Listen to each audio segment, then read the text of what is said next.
네. 네. 자, 61번 보겠습니다. 분묘기지권. 분묘기지권은 타인 토지의 분묘를 설치해. 자기 땅이 아니고 남의 땅에 분묘를 설치하고, 그다음에 그 분묘를 설치한 자가 분묘를 소유하겠죠. 소유하면서 그 분묘에 대해서 제사, 수호, 봉사를 목적으로 분묘가 설치되어 있는 땅, 이걸 분묘기지라고 합니다. 그 분묘기지 및 주위의 공지, 요거를 사용할 수 있는 관습법적으로 인정되는 지상권 유사의 물권을 분묘기지권이라 한다. 이렇게 되죠. 취득하는 방법은 세 가지라 그랬어요. 토지 소유자의 승낙을 받아서 설치하는 경우가 있고요. 타인 토지에 무단으로 분묘를 설치하고 20년이 경과가 되면 분묘기지권을 시효 취득한다 그랬고요. 자기 땅에 분묘를 설치하고 분묘에 대해 이전하지 않고 땅만 팔아먹은 경우, 이때도 분묘기지권을 취득한다 그랬습니다. 이렇게 분묘기지권의 취득 사유 세 가지를 딱 머릿속에 일단 넣어두셔야 돼요. 1. 분묘기지권은 분묘를 소유하기 위해 타인 토지를 사용하는 권리죠. 관습상 물권입니다. 2. 분묘기지권의 봉분이 멸실되는 경우 있죠. 우리 산사태 같은 게 나와가지고 봉분이 멸실되는 경우가 있는데, 봉분이 멸실이 되면 분묘기지권을 소멸합니다. 그러나 설령 봉분이 멸실됐다 하더라도 예외적으로 유골이 존재하고 원상복구가 가능하다면 분묘기지권은 소멸하지 않습니다. 3번. 봉분의 형태가 공시 방법이에요. 따라서 평장, 암장, 자연장, 수목장 이런 것들은 분묘기지권이 인정되지 않습니다. 4번. 분묘기지권 시효 취득할 수 있다 그랬죠. 아까 타인 토지에 분묘를 무단으로 설치하고 20년이 지나면 분묘기지권을 시효 취득합니다. 분묘기지 소유권을 시효 취득하는 게 아니라 분묘기지권을 시효 취득하는데 이때는 지류지급 의무가 없다. 이렇게 됩니다. 5번. 분묘지권의 효력은 주위의 공지에까지 미치는데 그 공지에 분묘지권의 효력이 미치는 그 주위의 빈 땅에다가 새로운 묘지를 신설하는 거 안 됩니다. 쌍분 형태로 신설 안 돼요. 기존에 있던 묘지를 밀고 합작해서 단분 형태로 새롭게 만드는 거, 이런 거 다 안 됩니다. 또 분묘기지권의 효력이 미치는 범위 내에서 이전하는 거, 요것도 안 됩니다. 새로운 묘지 신설, 단분, 쌍분 안 된다. 분묘기지권의 효력이 미치는 범위 내에서 이장도 안 된다. 딱 머릿속에 넣으시면 됩니다. 5번 X. 62번 전세권. 자, 전세권은 부동산을 용도에 따라 상유식하고 전세금을 나중에 우선 변제받고 전세금을 반드시 지급해야 되고 전세권 등기까지 해야 되는 물권이라고 그랬습니다. 임대차하고 헷갈리시면 안 돼요. 그런데 임차인이 임대차 보증금 반환 채권에 대해서 우선 변제권 따위를 확보할 목적으로 임대인과 전세권 계약을 하고 임차인 이름으로 전세권 등기하는 거 됩니다. 되는데 이때 꼭 임차인 이름으로 전세권 등기해야 되는 게 원칙이에요. 원칙이지만 임대인과 임차인과 제3자 사이 합의에 따라 제3자 이름으로 전세권 등기하는 경우, 합의라는 말이 꼭 들어가야 돼요. 이렇게 임대인과 임차인과 제3자 사이 합의에 따라서 임차인이 아닌 제3자 이름으로 전세권 등기했을 때 요거 예외적으로 유효다라고 보는 게 우리 판례입니다. 거기 1번입니다. 2번. 전세권이 성립하려면 전세권 설정 계약 플러스 전세금 지급 플러스 전세권 등기 세 가지만 있으면 돼요. 목적 부동산을 설정자가 전세권자에게 인도하는 거, 이건 전세권의 성립 요소가 아닙니다. 3번. 전세권과 전세금 반환 채권은 피담보 채권과 담보물권의 관계가 있어요. 전세권하고요, 전세금 반환 채권하고요, 담보물권과 피담보 채권의 관계가 있기 때문에 원칙 분리양도 못합니다. 한꺼번에 팔아먹어야 돼요. 팔아먹을 때는 이것만 분리양도하는 거 절대로 안 됩니다. 근데 요것만 분리양도하는 게 되냐? 원칙은 안 되지만 예외적으로 되는 경우가 있어요. 예외적으로 전세금 반환 채권만 예외적으로 양도할 수 있는 경우 두 가지. 첫째가 전세권 존속기간이 만료된 경우하고, 또 하나가 전세권 존속기간 중 전세권이 존속하고 있던 중에 조건부 채권으로 양도하는 거, 요거는 됩니다. 장차 전세권이 존속기간이 만료되어 전세권이 소멸했을 때 전세금 반환 채권이 발생하는 것을 조건으로 하여 그 조건부 채권을 양도하는 것은 괜찮다. 그게 3번입니다. 4번은 전세권은요, 기간이 최장 10년, 최장 10년이라는 건 10년을 넘지 못한다는 거예요. 다만 건물 전세권만은 1년 미만으로 정했을 때 1년으로 본다 그래서 1년 최단이 인정되고 있습니다. 그래서 최장 10년이 원칙이에요. 그러니까 4번. 견관 건물 소유 목적으로 하는 토지 전세권 존속기간 10년보다 단축하지 못한다. 쫙 틀렸고요. 그냥 전세권은 10년 넘지 못한다요. 10년보다 단축하지 못한다가 아니라 10년을 넘지 못한다. 넘으면 단축시켜버립니다. 강행 규정입니다.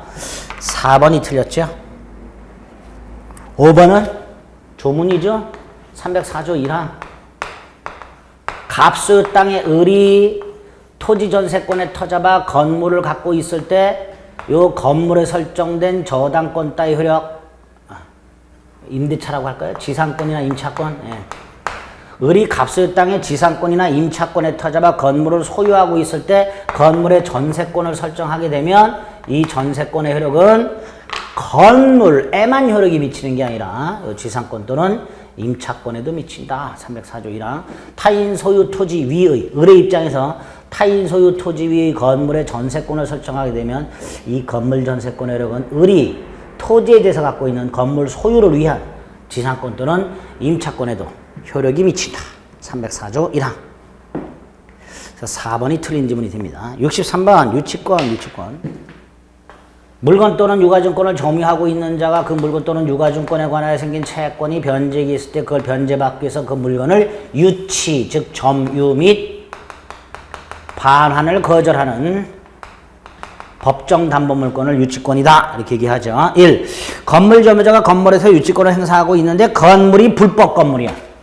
꼭 기억하세요. 아무리 갑수의 땅에 을이 건물을 갖고 있고 여기에 유치권자 병이 있다 하더라도, 즉 건물에 대해서 정당한 유치권이라 하더라도 이 건물이 토지에 대해서 불법 건물이라면 토지 소유자는 물론이고 토지에 대해서 정당한 권리를 갖고 있는 자라 하더라도 토지 소유자에게는 대항할 수가 없습니다. 이 건물은 철거돼야 됩니다. 이 건물이 불법 건물이라면, 적법 건물이라면 토지 소유자에게 유치권 주장할 수 있어요. 그러나 불법 건물이라면 아무리 건물에 대해서 정당한 유치권을 갖고 있는 자라 하더라도 토지 소유자에게 대항할 수 없다. 자, 2번 유치권은요, 점유 및 반환 거절을 내용으로 해요. 그러니까 자기 물건을 자기 자신한테 반환 거절한다는 건 있을 수 없기 때문에 타인 물건이어야 돼요. 자, 그래서 조심하실 판례가 2번인데요. 건축업자인 부동산공사 수급인이, 원래 수급인이 완성한 건물은 도급인이 건축주가 원시 취득하기 때문에 공사대금을 안 주면 수급인은 그 건물을 유치할 수가 있어요. 그런데 판례는 만약에 수급인의 재료와 노력으로 신축을 했다면, 건물이 수급인의 재료와 노력으로 신축을 했다면, 그러니까 일단 수급인의 재료와 노력으로 공사를 다 하고 나서 그 다음에 공사대금을 한 방에 지급하기로 약속하는 경우, 이런 경우를 생각하시면 이렇게 건물이 수급인의 재료와 노력으로 신축이 됐다면 이때는 수급인이 건물 소유권을 원시 취득하니까 따라서 수급인은 공사대금을 지급받지 못했다 하더라도 자기 소유 건물을 유치할 수는 없죠. 그래서 2번 X, 건물에 대해서 유치권 행사할 수 없다. 왜? 수급인 건물입니다. 수급인 건물. 3번 유치권자가 그가 점유한 건물에 거주하며 사용하여, 예컨대 주택 건축업자가 건축주가 돈을 안 줘서 그 주택을 유치해. 유치는 원래 점유 및 반환 거절이에요. 근데 유치하면서 플러스 거주 사용까지 해. 요걸 우리 판례가 요 유치하고 있는 목적물의 보존에 필요한 사용이라고 합니다. 왜 중요하냐? 유치권자는 유치물에 대해서 채무자 승낙 없이는 그 유치물을 사용하거나 대여하거나 담보 제공을 못해요. 원칙적으로. 다만 요 보존에 필요한 사용만큼은 채무자 승낙이 없어도 돼요. 그래서 유치권자가 목적물을 사용하는데 그 사용이 보존에 필요한 사용이냐 아니냐가 대단히 중요합니다. 대단히 중요한데, 어쨌든 유치권자가 그 유치 물건을 거주하면서 사용까지 하는 것을 우리 판례는 보존에 필요한 사용으로 보니까 채무자 승낙 없이 할 수 있어요. 다만 채무자 승낙 없이 사용했기 때문에 요 사용이익은 유치권자가 수취할 수가 없고 부당이득으로 반환해야만 한다. 여기까지 기억을 해주세요. 채무자 승낙 없이 할 수 있다. 사용이익은 반환하라. 3번 옳은 지문이죠. 이득은 반환하라. 4번은요. 유치권 안 되는 거 보증금, 권리금, 부속물 매매대금, 건축 자재대금, 채무 불이행을 이유로 하는 손해배상채권, 계약 명의 신탁에서 신탁자가 수탁자에게 행사하는 부당이득 반환 청구권 6개 외웁니다. 유치권 안 되는 거. 유치권 안 된다 그랬어요. 외우세요. 다시 한번. 보증금, 권리금, 부속물 매매대금, 건축자재대금, 채무 불이행을 이유로 하는 손해배상채권, 신탁자가 수탁자에게 행사하는 부당이득 반환 청구권, 이런 것들은 유치권 인정 안 된다. 안 된다. 키워드 찾아내시면 돼요. 4번 권리금이라고 되어 있으니까 유치권 행사할 수 없습니다. 5번 유치권자가 유치물에 관하여 제3자와 전세계약을 체결해서 전세금을 수령. 자, 유치권자는 좀 전에 뭐라 그랬어요? 채무자의 승낙 없이는 유치물을 사용해서도 대여해서도 담보로 제공해서도 안 되죠. 그러니까 채무자 승낙 없이 전세권 설정하는 것도 안 돼요. 그런데 채무자 승낙 없이 유치 목적물에 전세권을 설정해주고 전세금을 받았다. 이 전세금에 이자가 붙겠죠. 이 이자가 부당이득이 되는 거예요.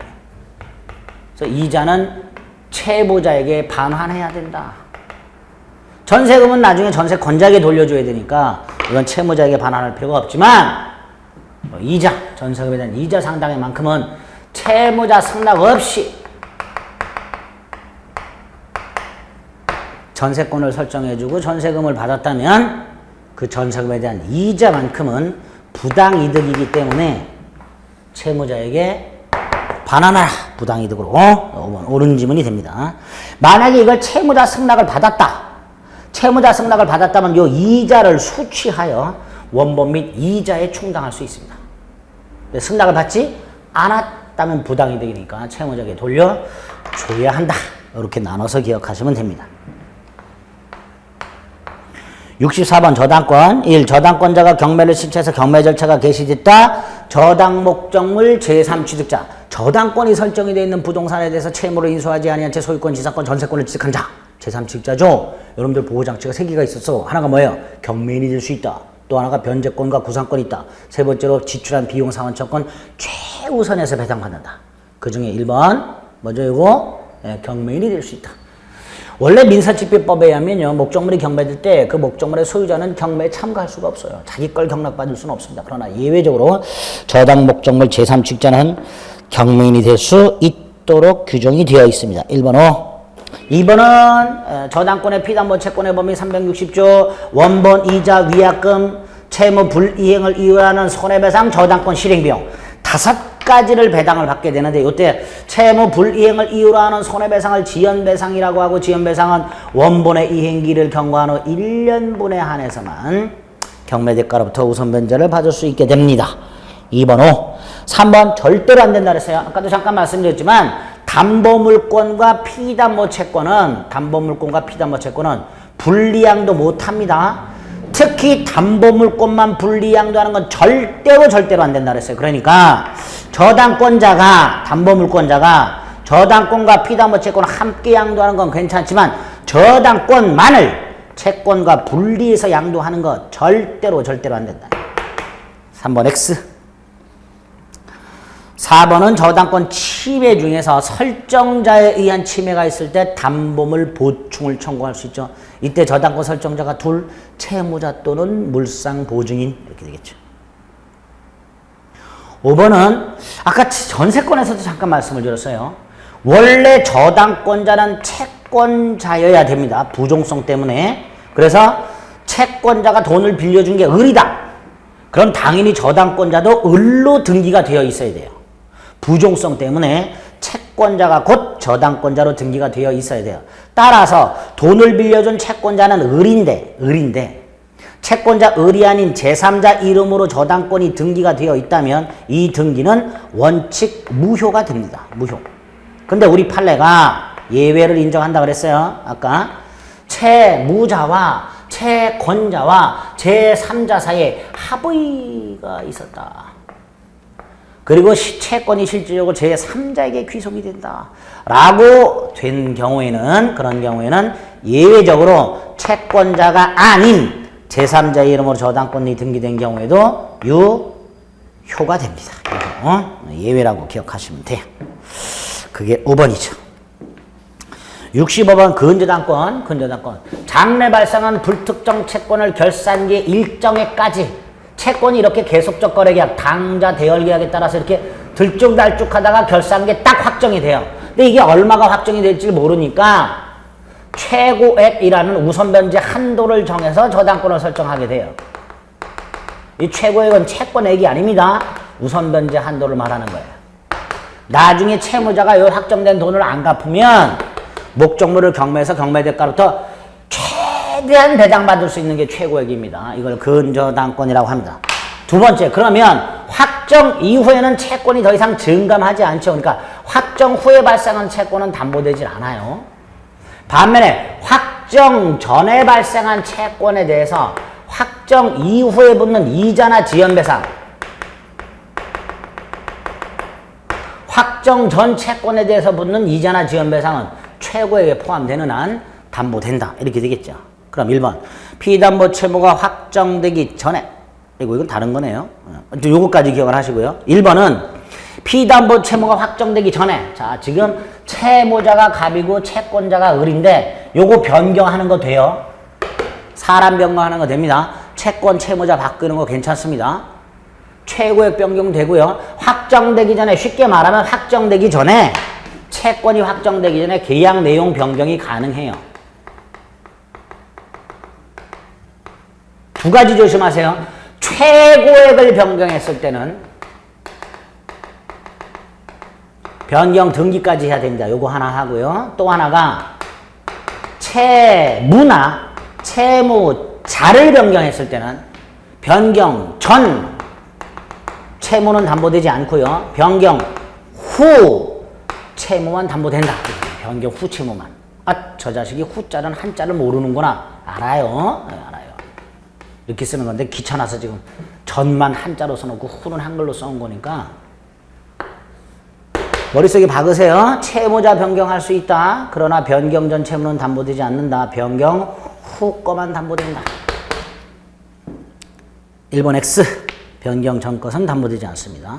2번 동일한 사람이, 한 사람이, 자 갑이 있고요. 채권자 을이 있어요. 한 사람이 하나의 채무를 담보를 위해서 연대보증계약과 물상보증계약을 체결했다. 지금 얘가 채무자고 얘가 채권자인데 담보가 없어요. 그래서 병이 담보를 제공해요. 예컨대 아들놈이 돈을 빌리는데 부동산이 없어서 아버지가 담보를 제공해요. 물상보증이네요. 근데 이 사람이 여기에서 더 나가서 연대보증까지 했어요. 물상보증인과 연대보증의 차이는요. 물상보증인은 채무자가 아니에요. 그러니까 얘가 돈을 못 갚으면 얘는 물상보증인은 돈을 갚을 필요가 없어요. 목적물만 날리면 돼요. 반면에 연대보증이라면 얘가 돈을 못 갚으면 돈을 갚아야 돼요. 당연히 채무 액수가 다르죠. 물상보증인의 지위에서는 목적물만 날리면 돼요. 끝이에요. 그러나 얘는 다 갚아야 되니까 읽어보겠습니다. 연대보증 채무의 범위는 담보물 가액의 범위로 제한된다. 아니라 물상보증인의 지위에서는 목적물만 가지고 갚으면 그걸로 끝나요. 목적물 가액으로 끝나요. 그런데 연대보증인이라면 그거하고는 별개로 얘가 갚아야 될 돈, 채무 전액을 갚아야 되는 거예요. 그러니까 연대보증인으로서 갚아야 될 액수가 목적물 가액의 범위로 제한될 리가 없죠. 전혀 별개란 말이죠. 물상보증인이라면 가액의 범위 내에서만 책임을 지는 걸로 끝나지만 연대보증이라면 채무 전액을 갚아야 되니까 2번 틀렸죠. 다른 사정이 없다면 연대보증 채무의 범위는 요 목적물 가액의 범위로 제한되지 않는다. 채무 전액을 보증하게 된다. 이렇게 되겠죠. 자, 2번 X. 3번 최고액은 아까 우선 변제 한도라 그랬어요. 따라서 확정된 채권액이 최고액을 초과할 때 채무자는 다 갚아야 돼. 그러나 목적물이 경매됐을 때는 여기까지만 우선 변제를 받아요. 최고액은 채무자의 변제 책임의 한도를 말하는 것이 아니라 우선 변제 한도를 말한다. 그랬습니다. 따라서 3번 채무액이 최고액을 초과할 때 채무자는 최고액만을 변제하고는 근저당의 말소를 청구할 수가 없습니다. 채무액 전부를 갚아야 근저당 말소를 청구할 수 있습니다. 3번 X. 4번은 근저당권의 목적이 있는 부동산의 제3취득자. 제3취득자는 채무자가 아니기 때문에 여기까지만 갚으면 돼요. 최고액까지만 갚으면 돼요. 물상보증인이나 제3취득자는 물상보증인이나 제3취득자는 최고액까지만 변제하면 됩니다. 문제는 예를 들어서요. 조금 까다로운데 최고액이 1억이에요. 근데 확정된 게 1억 3천이에요. 근데 채무자가 2천을 갚아요. 그럼 1억 3천에서 1억 1천으로 줄어들죠. 채권이. 이때 요 최고액도 요 갚은 만큼 2천이 빠지느냐. 즉 우선 변제 한도가 8천으로 줄어드냐. 아니죠. 이건 아니죠. 채권을 변제했을 뿐, 채권을 2천을 변제했을 뿐 최고액을 줄인 건 아니란 말이죠. 그러니까 4번 보면 근저당권 목적이 있는 부동산의 제3취득자가 채무자 또는 제3자의 변제 등으로 피담보 채권 일부가 소멸했다. 채권이 1억 3천이었는데 2천을 변제함으로써 2천이 줄어들고 잔존 채무가 1억 1천이 되었다. 그런데 이 잔존 채무가 여전히 최고액을 초과하고 있을 때에는 이 자신의 부동산에 부담하는 이 책임, 이 1억도 2천 갚은 만큼 줄어들었다. 라고 주장할 수는 없다. 최고액은 여전히 1억이다. 이 부동산에서 책임져야 될 액수는 여전히 1억이다. 요것도 2천 감축되었다. 라고 주장할 수는 없다. 이렇게 됩니다. 4번이 옳은 질문이죠. 5번 근저당권이 이전됐다. 갑소유 부동산에 근저당권자 을이 있었다. 채권도 갖고 있다. 이걸 한꺼번에 팔았다. 병에게. 그럼 채권도 파는 거고 근저당권도 파는 거다. 채권 파는 것은 얘한테 통지하라. 근저당권은 부기등기로 이전 등기하라. 그리고 이 상황에서 갑이 병에게 돈을 갚았다. 말소해야 되죠. 누굴 상대로 말소를 청구해요? 수인을 상대로 말소 청구한다 그랬어요. 근저당권 양수인을 상대로. 두 번째, 이 양수인 이름으로 되어 있는 부기등기 말소를 청구하는 게 아니라 원래의 채무자인 을의 이름으로 되어 있는 설정등기 말소등기를 청구한다 그랬습니다. 그래서 을의 이름으로 되어 있는 설정등기가 말소가 되면 병의 이름으로 되어 있는 근저당의 부기등기는 직권으로 말소가 됩니다. 5번 근저당권 이전에 부기등기가 되었을 때 채무가 소멸된 경우, 갚아버린 경우에 근저당권 설정등기 말소 청구는 누구를 상대로 하는가? 양도인이 아니라 양수인을 상대로 한다. 이것도 기억을 꼭 해주세요. 5번도 X. 옳은 거 4번. 66번 계약법은 좀 쉽죠? 1번 쌍무는 모두 유상이다. 맞지요? 그림이 이렇게 그려진다 그랬어요. 쌍무가 있고 편무가 있고 그리고 편무의 증여와 사용대차가 있고 현상광고도 편무지만 요거까지 합쳐서 유상이 되고 요게 무상이 된다 그랬어요. 그래서 요 그림 보면 어때요? 쌍무는 전부 유상이다. 유상이 전부 쌍무인 것은 아니다. 무상은 전부 편무다. 그러나 편무가 전부 무상인 것은 아니다. 왜? 요놈 때문에 현상광고 편무지만 유상이니까. 1번 옳은 지문. 2번 사용대차 편무 무상계약. 3번 현상광고 낙성이 아니라 요물. 우리 민법상 14개의 전형계약 중에서 유일한 요물계약 현상광고. 이렇게 됩니다. 4번 부담부 증여. 농지를 증여하면서 1년에 쌀 2가마씩을 보내라. 이 부담부 증여죠.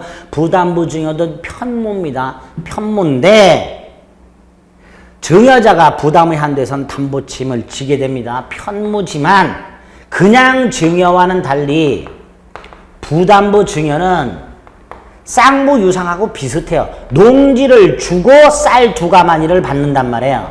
그러니까 편무지만 그 성질은 쌍무 유상하고 비슷합니다. 그래서 머릿속에 박으세요. 편무예요. 편무지만 동시이행의 항변권, 위헌부담, 그 다음에 담보책임 이런 것들이 적용될 수 있어요. 농지를 증여했는데 그 농지에 하자가 있다면 농지를 증여한 사람은 요 부담의 범위 내에서 담보책임도 부담 하도록 합니다. 편무지만 쌍무와 유상처럼 취급한다는 거. 4번 5번 매매 일방예약이라고 되어 있는데 일방예약은 나중에 본계약이 일방적으로 체결돼요. 본계약이 체결될 때 상대방과 협의하지 않아요. 그러니까 일방예약 당시에 미리 본계약의 내용이 확정되어 있거나 확정할 수 있는 기준이 마련이 되어 있어야만 됩니다. 옳은 지문이죠. 틀린 거 3번. 67번 약관.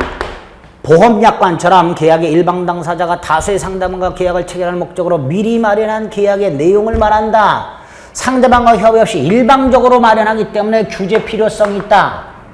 그래서 마련된 게 약관규제법이다. 그렇죠?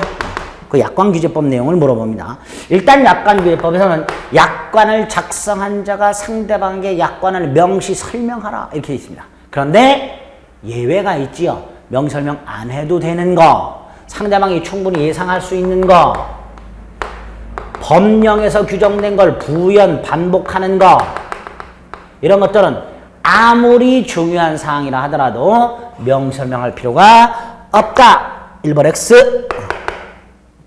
2번 약관 해석의 원칙, 객관적 통일적 해석의 원칙. 개별 당사자의 구체적인 사정 따위를 고려하지 않고 객관적이고 통일적으로 해석해야 된다. 2번 X. 3번 불명확할 때 작성자에게 불이익하게.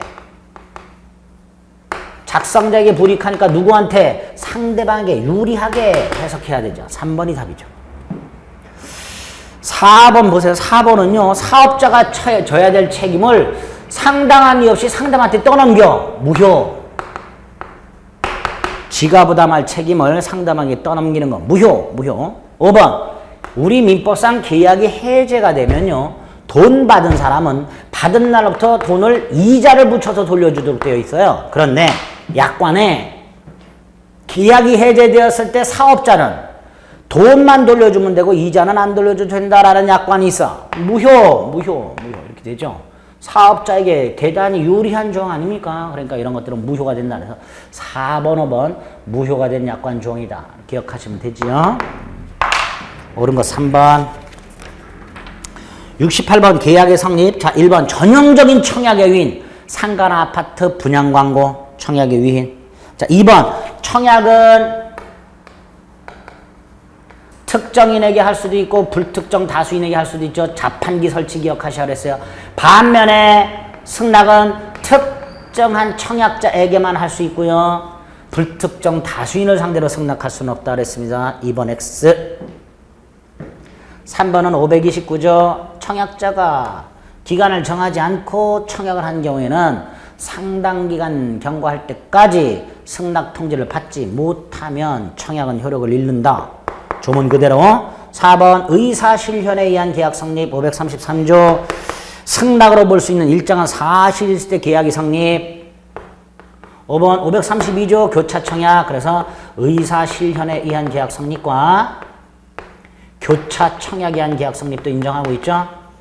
의사실현에 의한 계약 성립은 승낙으로 볼 수 있는 일정한 사실이 있을 때 청약자가 그 사실을 알 필요도 없이 계약이 성립하고요. 교차 청약은 동일한 양 청약이 모두 도달한 때 계약이 성립하게 됩니다. 532조, 533조 조문 기억하시면 됩니다. 틀린 거 2번. 69번 동시 이행의 항변권. 우리 매매와 같은 쌍무 계약을 체결했는데 매도인이 재산권을 넘겨줄 때가 됐고 그런 대금을 지급할 때가 됐어요. 그런데 매도인이 재산권을 안 넘겨줘서 돈 내놔. 그럼 우리는 나 못 줘. 반대로 매수인이 돈은 안 주면서 물건 내놔. 그럼 가면 못 줘. 이런 걸 동시 이행의 항변권 그랬죠. 자, 1번 외워야 될 게 있었어요. 동시 이행 항변권이 붙은 채권을 자동 채권으로 상기할 수 없다. 요거 하고요. 두 번째로 동시 이행 항변권이 붙은 채권이라 하더라도 이행기가 되면 소멸시에 걸린다. 두 가지 암기 동자상 X 동체속 동그라미 외우자 그랬어요. 1번 옳은 지문이네요. 동시 이행 항변권이 붙은 채권을 자동 채권으로 상기할 수는 없다. 2번은 선이행 의무 있는 사람은 항변권이 원래 없어요. 중도금 같은 거 먼저 줘야 돼. 그런데 중도금 지급 같은 선이행 의무라 하더라도 항변권 인정되는 예외 2개. 선이행 의무 지체 중 중도금을 지체하던 중 상대방 이행기가 도래한 경우 하고요. 기억나시죠? 또 하나가 불안의 항변권이라고.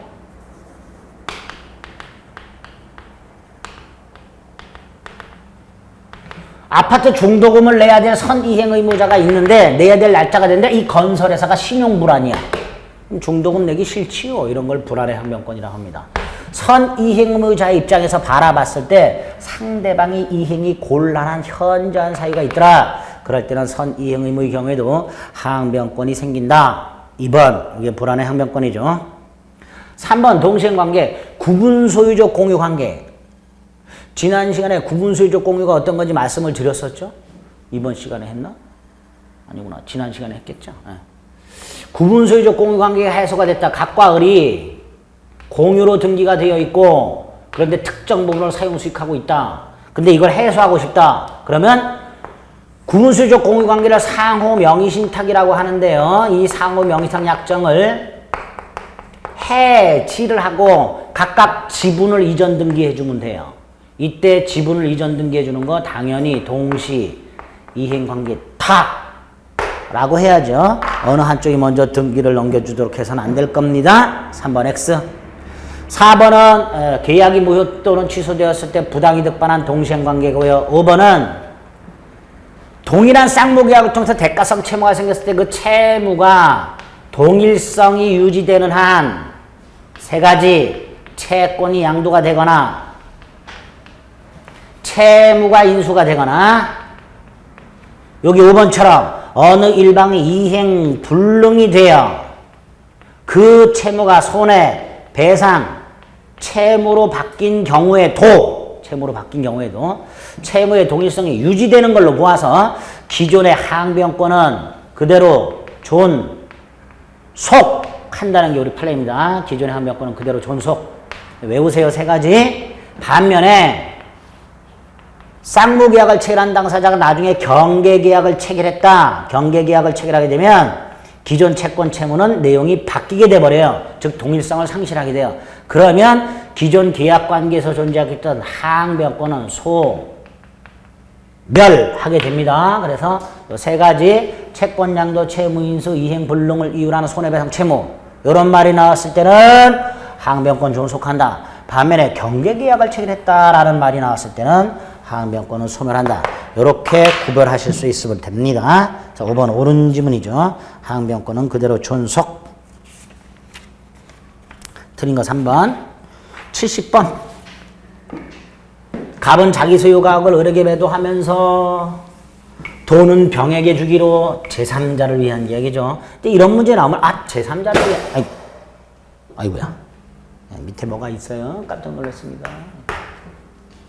70번 갑이 을에게 물건을 팔면서 돈은 병에게 주기로 제3자를 위한 계약. 요약자, 낙약자, 수입자, 요놈이 채무자. 꼭 나온다고 봐야죠. 이거. 이렇게 되죠.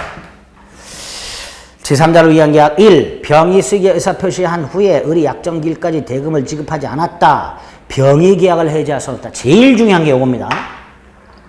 제3자가 수익의 의사를 표시했음에도 불구하고 낙약자가 채무를 이행하지 않으면 첫째, 계약 해제는 요약자가 이때 제3자 동의 따위 받을 필요 없다. 두 번째, 원상회복 부당이득 반환도 요약자와 낙약자 사이에 따라서 낙약자는 제3자에게 이행한 부분에 대해서 부당이득 반환 따위를 청구할 수가 없다. 세 번째, 수익자는 그럼 뭘 하냐? 손해배상. 세 가지 기억하셔야 됩니다. 그럼 1번 제3자 병이 계약을 해지할 수는 없지요. 그러나 2번 제3자 병이 손해배상을 청구할 수는 있습니다. 3번 제3자가 수기의사 표시를 한 후에는 요약자, 낙약자는 제3자 권리를 변경, 소멸시킬 수가 없어요. 후에는 변경, 소멸을 못 시켜요. 그럼 뒤집으면 얘가 수기의사 표시하기 전에는 변경, 소멸시킬 수 있다. 이렇게 해석할 수 있겠죠. 그게 3번. 병이 수기의사 표시하기 전에는 갑과 을은 합의로 병의 권리를 변경, 소멸시킬 수 있습니다. 4번 병이 수기의사 표시한 후 갑이 을의 사기로 계약을 취소. 얘가 수기의사를 표시한 후에도 요 계약 자체는 얼마든지 취소나 해제가 가능합니다. 병에 동의받을 필요 없어요. 이때 이 병 보호되는 제3자 아닙니다. 우리 특히 사기 같은 거 어때요? 110조 사망에서 사기 따위를 이루 취소되었다 하더라도 선의 제3자에게 대항하지 못한다 해서 선의 제3자를 보호하고 있죠. 그런데 제3자를 위한 이야기 사기나 강박을 이루 취소되었을 때 이 제3자는 그 보호되는 제3자가 아니라는 거. 따라서 갑이율의 사기를 계약을 취소할 때 병이 선이든 악이든 상관없어요. 갑은 취소할 수 있고요. 나가 병이 선이든 악이든 병은 보호하지 못하니까 선의의 병에게도 대항할 수 있다. 이렇게 됩니다. 4번이 틀렸고요. 5번 을은 자 병이 수익에서 표시한 다음에 돈 내놔라 그래요. 돈 내놓으라 그러는데 을이 아직 물건을 못 받았어요. 그럼 을은 나 아직 갑부터 물건 못 받았다. 돈 못 주겠다라고 요 제3자를 위한 계약의 터잡은 항변 주장할 수 있다 그랬죠? 네, 그래서 5번도 옳은 지문 소유권을 넘겨받을 때까지는 병의 대금지 청구를 거절할 수가 있게 됩니다. 4번이 틀린 지문.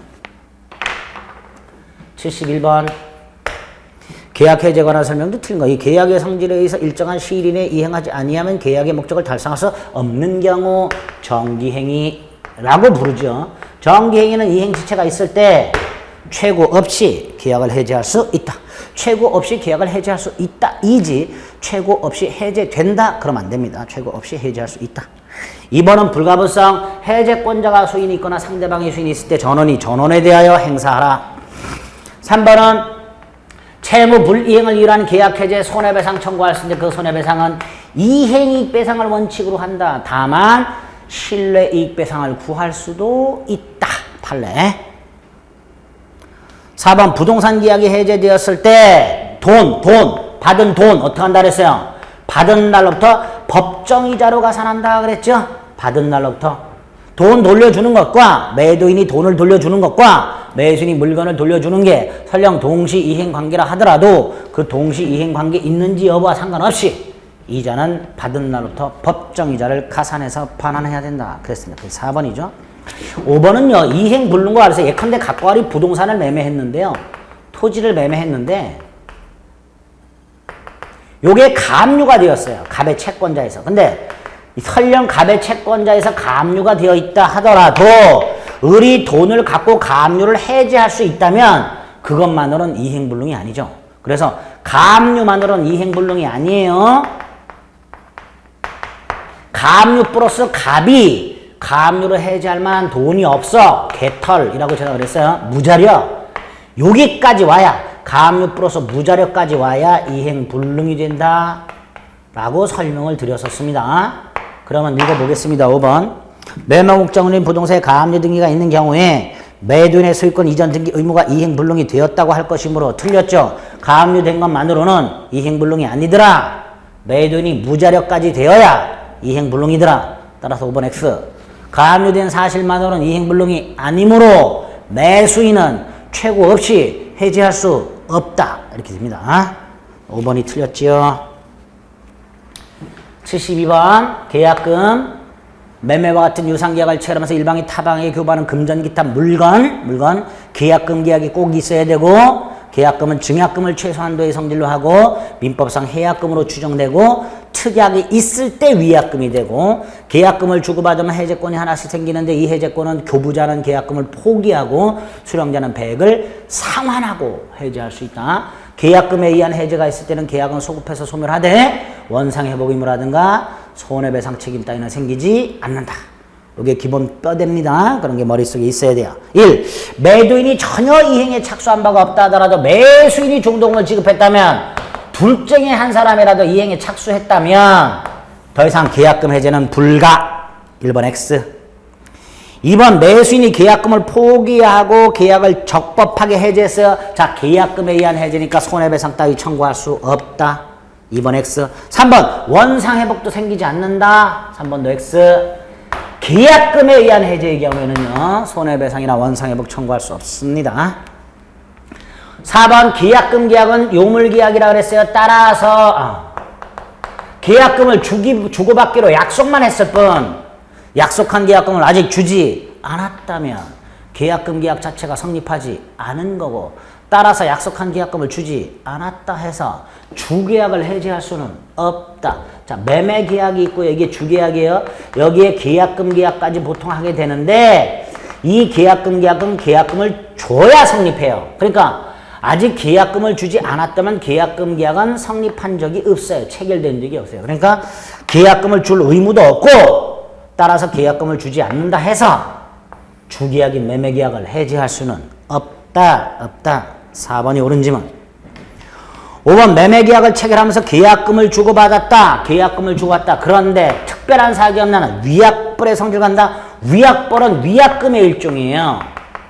위약금은 두 가지가 있어요. 손해배상액의 예정이 있고요.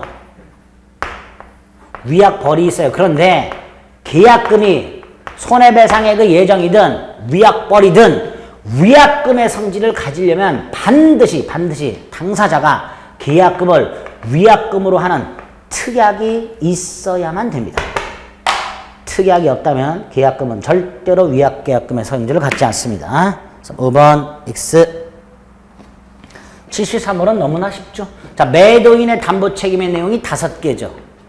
대금감액 청구, 계약 해제, 손해배상 청구, 완전물 급부 청구, 출직 상한 청구 5개. 3번에 있는 하자 보수 청구는 매도인의 담보 책임이 아니라 수급인의 담보 책임이다. 건축업자와 같은 수급인의 담보 책임의 내용이에요. 하자 보수 청구 같은 것들은. 답은 3번. 74번 임대차 1. 무단전대네요. 무단전대의 경우에 임대인은 뭐 할 수 있다? 해지. 다만 배신적 행위가 아니라면 해지할 수 없다 그랬고요. 2번. 차임은 언제 줘야 돼요? 약정한 시기. 약정이 없으면 동산이나 건물이나 건물의 대지 임대차는 매월 말, 기타 토지 임대차는 매년 말, 수학기가 있을 때는 수학후 지체 없이 그래서 후급을 원칙으로 한다 그랬죠. 2번 옳은 지문이죠. 건물이나 건물 대지 임대차는 매월 말, 기타 토지는 매년 말.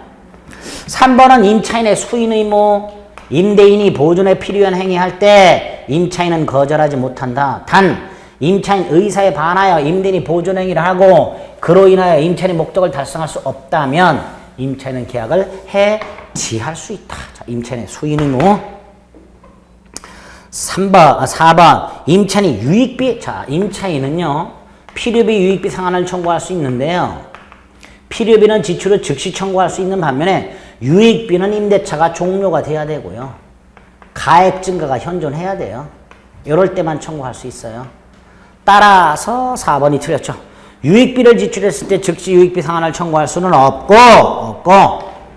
임대차 종료 가액 증가가 현존한 때 증가액 또는 지출액, 임대인 선택에 쫓아, 소유자의 선택에 쫓아 증가액 또는 지출액 상환을 청구할 수 있습니다. 그래서 유익비를 지출한 경우부터 뒤를 쫙 다 지워야 되죠. 뭐라고 바꿔야 돼요?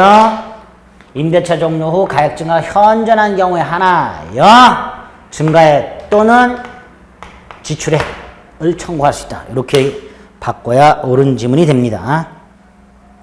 75번 지상물 매수 청구권. 자, 지상물 매수 청구권은 토지 임대차의 토지 차인에게만 인정되죠. 두 가지.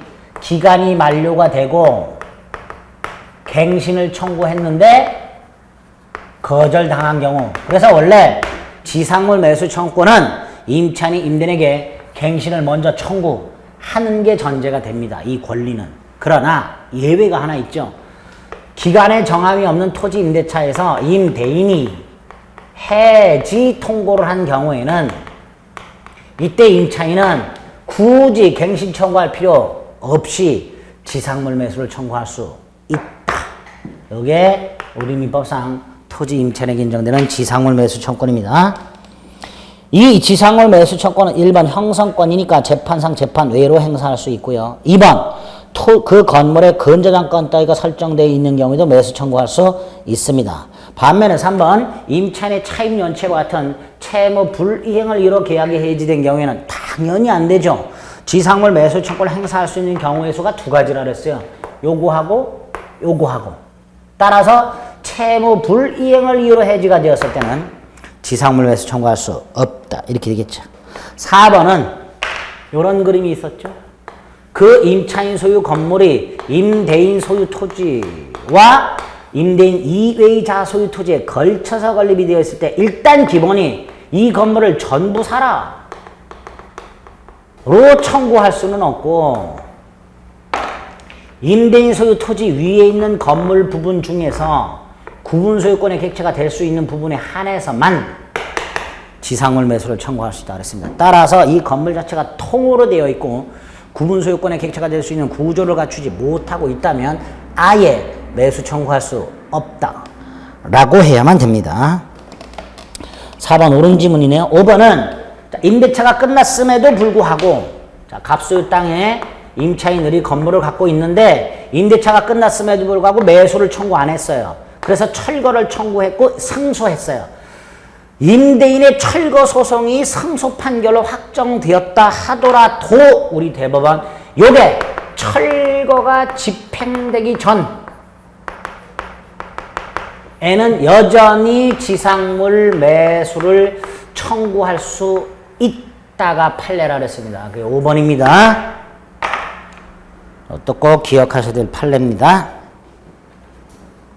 76번 주택임대차보호법 1번 주택임대차 기간이 어떻죠? 기간을 정하지 않거나 2년 미만으로 정했을 때는 몇 년으로 본다? 2년으로 본다.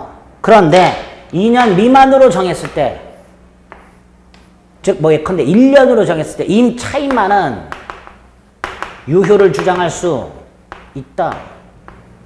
그럼 1번 존속기한을 1년으로 정했을 때 임차인만은 1년이니까 2년 미만이죠. 임차인만은 1년의 유효를 주장할 수 있다. 임차인만은. 임대는 안 돼요.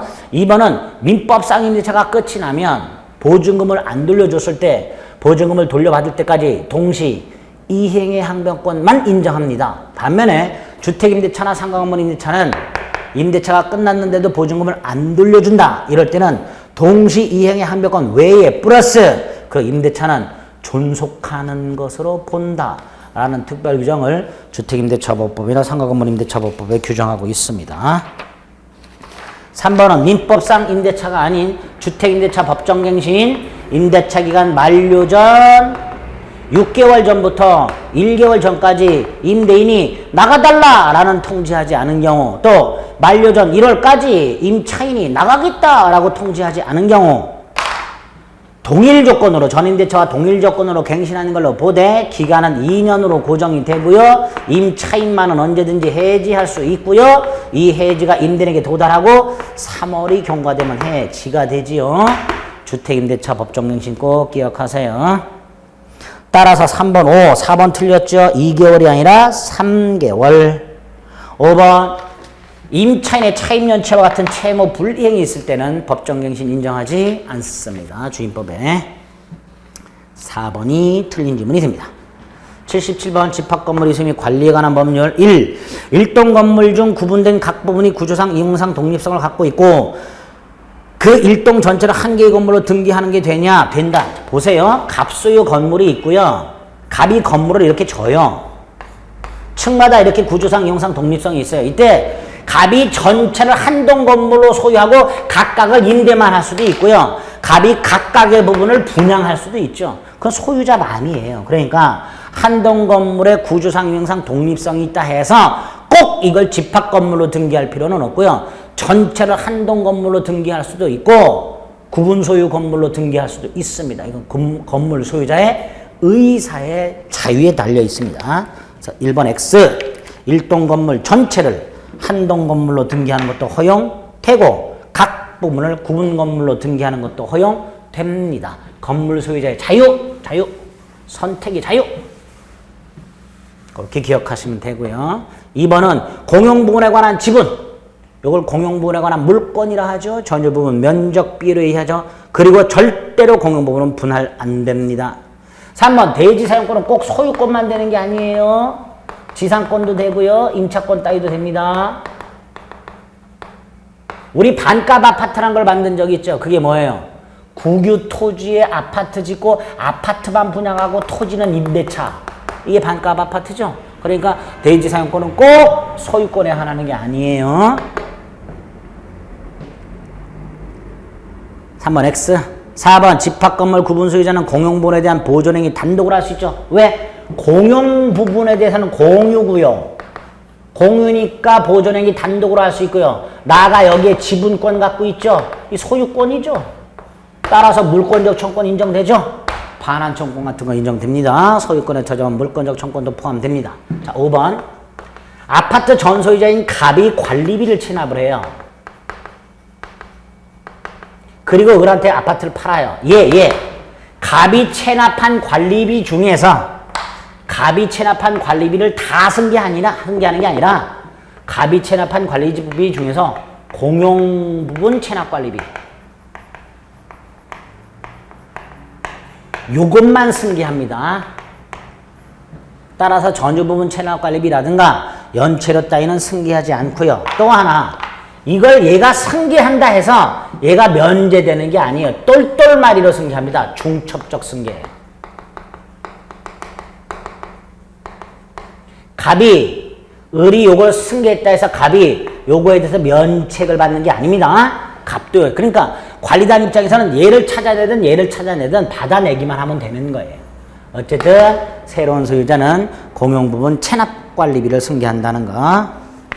공용부분 체납관리비입니다. 5번 X. 78번 역시 집합건물 1. 보세요. 여기 예를 들어서 101호 구분 소유권을 갖고 있는 갑이 있고요. 요 구분 소유권의 타자본 대지 사용권은 을이 갖고 있어요. 쉽게 말하면 그냥 일반 건물로 생각하면 토지 소유자와 건물 소유자가 다르다 이런 뜻이에요. 이럴 때 보통의 경우에 토지 소유자와 건물 소유자가 다르고 건물이 무단 건물이라면 즉 건물 소유자가 땅에 대해서 아무런 권리가 없다면 철거돼야 되겠지만 이 아파트는 요것만 철거하는 게 불가능하죠. 그러니까 대지에 대해서 권리를 갖고 있는 자가 대지에 대해서 아무런 권리가 없는 구분 소유자의 그 구분 소유권을 시가로 팔아라. 철거를 막기 위해서 이렇게 시가 매도 청구할 수 있는 기회를 집합건물법에 규정하고 있습니다. 1. 대지 사용권 따위가 없는 구분 소유자가 있을 때 그 전유 부분을 철거할 권리를 가진 자, 즉 대지에 대해서 권리를 갖고 있는 자가 이게 철거가 안 되니까 이거 철거하면 건물이 옆에 구멍이 뻥 뚫릴 거 아니에요. 그러니까 철거가 아니라 구분 소유권의 시가 매도 청구 팔아라 청구할 수 있는 기회가 있습니다. 그게 1번입니다. 2번은 아주 단순화시키세요. 예를 들어서 101호가 있고요. 이게 경매가 돼요. 그럼 이걸 경락받은 사람은 구분 소유권만 취득하는 게 아니라 대지 사용권도 취득을 합니다. 우리 판례 할 때. 이 대지 사용권이란 구분 소유권을 위해서 꼭 필요한 권리잖아요. 만약에 대지 사용권 따위가 없는 사람은 이 101호를 소유하기 위해서 이 땅을 지나다닐 수가 없단 말이죠. 그러니까 이걸 사용수익하는 게 불가능해져요. 그래서 구분 소유권과 대지 사용권은 일체적으로 움직여야 되기 때문에 전유 부분에 설정된 저당권 따위가 실행돼서 전유 부분에 대한 구분 소유권을 낙찰받은 사람은 모두 취득한다. 대지 사용권도 당연히 취득한다. 이렇게 됩니다. 그게 2번. 따라서 2번 X. 3번 집합건물법상 관리단은 반드시 존재합니다. 구분 소유자 전원을 구성으로 하여 별도의 조직행위 없이 관리단은 당연히 성립하는 단체인 반면에 관리인은 구분 소유자가 10인 이상일 때 선임하도록 되어 있어요. 따라서 우리 뭐 가끔 이렇게 아파트 같은 건 집합 건물 같은 거 한 10세대 안 되는 한 뭐 6세대 특히 다세대 이 집합 건물이죠. 다세대 한 6세대 있어요. 그럼 구분 소유자가 6명밖에 없죠. 그럼 관리는 없어도 돼요. 집합 건물상 관리는 없어도 됩니다. 관리는 구분 소유자가 10인 이상일 때 선임하여야 한다라고 되어 있습니다. 따라서 관리는 반드시 있어야 되는 건 아니죠. 4번은 구분 소유권과 대지 사용권 원칙적으로 분리 처분할 수 없다. 5번은 아파트에 하자가 있다. 근데 이게 전유 부분에 발생한 하자인지 공용 부분에 발생한 하자인지가 애매하더라. 공용 부분에 존재하는 걸로 추정. 조문 암기. 공용 부분에 존재하는 걸로 추정. 79번 가등기 담보 등에 관한 법률. 변제기 후에 가등기 담보권 실행 절차가 제일 중요하다 그랬어요. 변제기 후에 실행을 통지하고 2달이라는 청산기간이 지나고 그 다음에 청산금을 지급하고 본등기함으로써 소유권 취득하죠. 이게 귀속청산 절차의 기본 뼈대입니다. 자, 이럴 때 1. 후순위 권리자가 있을 때 얘는요. 얘는 얘한테도 청산금 통지해야 된다 그랬어요. 그런데 얘가 그 청산금에 불만이 있어. 그러면 얘는 청산기간 내에 하나요. 청산기간 지나면 안 돼요. 청산기간 내에 하나요. 자신의 채권이 아직 변제기가 도래하기 전이라 하더라도 경매를 신청할 수 있는 특별한 권리를 인정해 줍니다. 그게 1번. 2번은 채권자가 채무자에게 청산금을 통지하지 않았다. 청산금 지급하고 등기 마쳤다. 소유권 취득 못합니다. 가등기 담보 등에 하나 먼저는 반드시 이 절차를 밟아야만 돼요. 채권자가. 그러니까 이걸 밟지 않고 아무리 정당한 청산금을 주고 본등기를 했다 하더라도 이 본등기가 무효이기 때문에 소유권을 취득할 수가 없습니다. 2번 X. 자, 채권자는 처분 청산 안 돼요. 가등기 담보권자가 할 수 있는 방법이 2개입니다. 임의 경매를 신청하거나 소유권을 자기가 가지고서 청산하는 귀속청산. 이 2가지만 인정되고 가등기 담보권자가 스스로 매각을 해서 매각한 돈으로 채권을 변제하는 귀속청산은 가등기 담보법에서는 절대로 허용하지 않습니다. 3번. 4번 청산금이 만약에 없다. 통지할 때 청산금이 없어요. 없으면 없다는 뜻도 반드시 통지하라. 그래서 청산금 통지는 청산금 액수가 중요한 게 아니라 통지 자체가 중요합니다. 반드시 통지하라. 4번. 5번 압류 등기 전에 담보 가등기 권리가 매각에 의해서 소멸된다. 무슨 뜻이냐? 쉽게 생각하세요. 지금 토지에 가등기권이 있는데 이게 담보 가등기야. 근데 목적물이 경매가 돼요. 그럼 경매법원은요. 요 놈한테 네 가등기가 청구권 순위 보존 가등기인지 담보 가등기인지를 밝혀라. 담보 가등기라면 채권을 신고하라. 신고하지 않으면 배당에서 제외된다. 만약에 담보 가등기가 아니라면 그 내용을 신고하라 라고 물어봐야 돼. 이걸 최고라고 합니다. 목적물에 대해서 가등기가 되어 있는 목적물에 대해서 경매가 신청이 되면 경매법원은 가등기권자에게 담보 가등기라면 채권을 신고할 것을, 담보 가등기가 아니면 그 내용을 신고할 것을 최고하여야 하고요. 담보 가등기권자에 대해서는 신고하지 않으면 배당에서 제외된다 라는 것을 최고해야 됩니다. 그 다음에 그러니까 당연히 5번에 경매법원에 채권을 신고한 경우에만 변제를 받겠죠. 얘가 만약에 신고하지 않으면 배당에서 제외 이렇게 됩니다. 채권을 신고하지 않으면 논리상 배당해 줄 수도 없어요.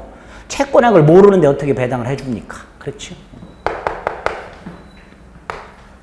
80번 부동산 실거주자 명의등기에 관한 법률. 갑은 을에게 소유 토지를 매각하고 을은 대금을 지급하였다.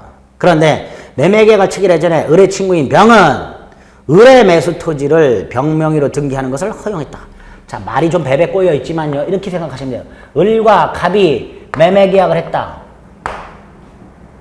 얘가 매도인이다. 얘가 매수인이다. 근데 매매계약을 하기 전에 을의 친구인 병은 등기를 자기 명의로 하는 걸 허용했다. 그럼 요 둘 사이에 병의 이름을 빌리기로 하는 약정이 있는 거죠. 명의신탁 약정.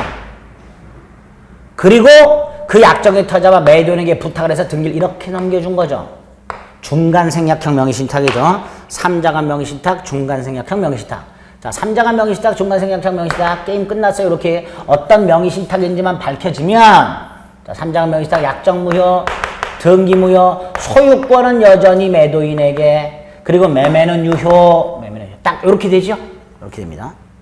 1번 을이 병의 이름을 빌어 등기하기로 한 약정은 무효다. 무효니까 갑이 소유권자다. 그래서 갑은 이 등기 말소 청구하거나 진정명해보면 이전 등기 청구할 수 있다. 갑이 소유자니까. 2번 병 등기도 무효다. 약정도 무효, 등기도 무효. 갑의 선악을 묻지 않고 등기도 무효. 2번 X. 그러나 3번 매매계약은 유효하니까 여전히 이전 등기 청구할 수 있고요. 그래서 을은 갑을 대위하여 병등기 말소 청구할 수 있고요. 3번 5. 4번 병명의로 이전 등기가 된 다음에 둘이 혼인을 했어요. 법률혼. 그러면 그때부터 부실법이 적용이 안 되죠. 혼인했다. 법률혼. 그때부터 부실법이 적용 안 되니까 왜요?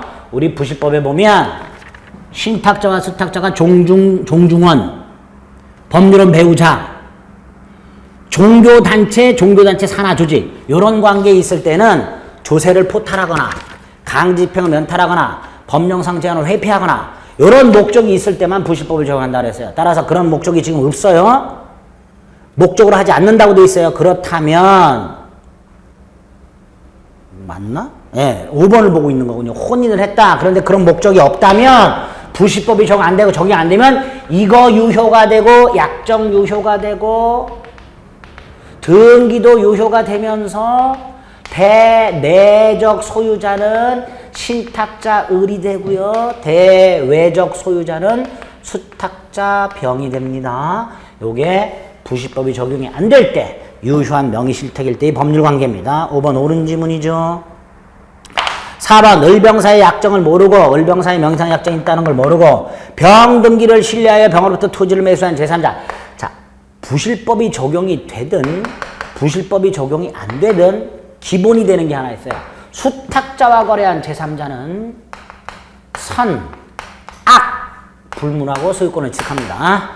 명의상 약정이 있다는 걸 알았든 몰랐든 소유권을 취득합니다. 그런데 4번은 지금 선이라고 돼 있죠. 선이라고 돼 있으니까 당연히 소유권을 취득한다 라고 해야죠. 그래서 틀린 거 2번. 그래서 여기 중간생략 명의신탁도 법률관계 빨갛게 되어 있는 게 기본이 되는 거예요. 요걸 기본으로 해서 몇 가지 이렇게 추가되는 것들을 머릿속에 기억하셔야 됩니다. 계약 명의신탁과 같이 구별해가지고 머릿속에 넣으셔야 돼요. 됐지요? 그래서 80번까지 문제를 다 풀어봤습니다. 지난 시간에 말씀을 드렸듯이 한 50점이 안 되시는 분들은 그냥 해설만 휙 보지 마시고 그 각각의 문제에 해당되는 부분들을 교과서를 찾아보든 어떤 걸 보든 눈으로 확인하거나 또는 거기에 해당되는 인강 5, 6월달 기본 핵심 마무리 인강이 있어요. 그거를 들어보거나 해서 반드시 자기 걸로 소화를 시켜야 됩니다. 아시겠죠? 자, 5회차 모의고사 해설이 끝났고요. 이제 6회차에서 다시 한번 마지막으로 뵙겠습니다. 네, 됐습니다.